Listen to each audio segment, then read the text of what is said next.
கொடைக்கானலில் 9 மணி நேரத்துக்கு மேலாக நீடித்த சுற்றுலா வாகன ஓட்டுநர்கள் போராட்டம் மாவட்ட ஆட்சியர் நடத்திய பேச்சுவார்த்தைக்கு பிறகு முடிவுக்கு வந்துள்ளது.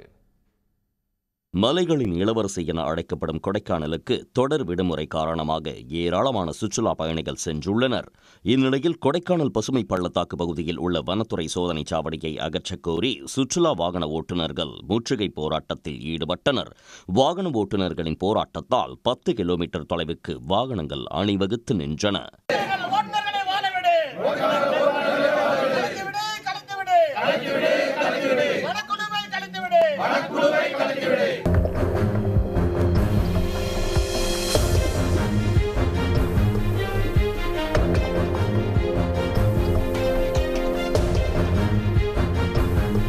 வாகன ஓட்டுநர்களின் போராட்டத்தால் கொடைக்கானலுக்கு சென்ற சுற்றுலா பயணிகள் நீண்ட நேரம் காத்து கிடக்கும் நிலை ஏற்பட்டது. நாங்கள் ஒரு 22 பேர் வந்திருக்கோம். ஒரு வேன் எடுத்துட்டு சென்னையிலேருந்து அங்கேருந்து up and down spare plus இங்கே இருக்கிற காட்டேஜி ஒரு நாளைக்கு 12 ஹவர்ஸ்க்கு மட்டும் 15,000 ருபீஸு.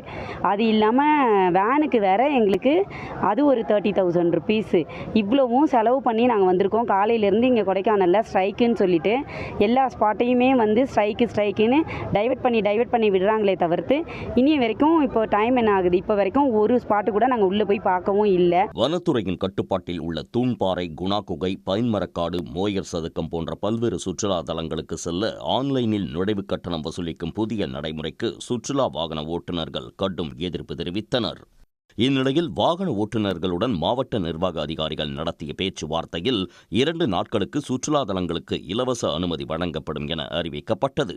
மேலும் வனத்துறை கட்டுப்பாட்டில் உள்ள சுற்றுலா தலங்களுக்கு செல்வதற்கான நுழைவுச் சீட்டுகளை அந்தந்த இடங்களில் பெற்றுக்கொள்ளலாம் என்றும் தெரிவிக்கப்பட்டது.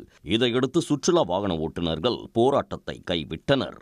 இது சம்பந்தமாக வட்டாட்சியர், கோட்டாட்சியர், காவல்துறை அதிகாரிகள், டிஎஸ்பி மேடம் எல்லாரும் பேசி எங்களுக்கு மாவட்ட வன அலுவலர் டிஎப்ஓ அவங்களும் பேசி இந்த 2 நாளைக்கு இந்த பக்கம் இலவசமாக நாங்கள் அனுப்புகிறோம்.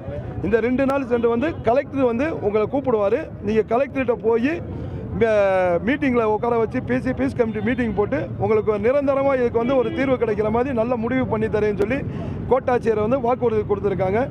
இந்த முறையே அவங்க பேச்சை நாங்கள் நம்பி எங்கள் போராட்டத்தை வாபஸ் வாங்குகிறோம். நாங்கள் மாவட்ட ஆட்சியருடன் நடைபெற உள்ள ஆலோசனை கூட்டத்தில் நிரந்தர தீர்வு எடுக்கப்படாவிட்டால் மீண்டும் போராட்டம் நடைபெறும் என்றும் சுற்றுலா வாகன ஓட்டுநர்கள் தெரிவித்துள்ளனர்.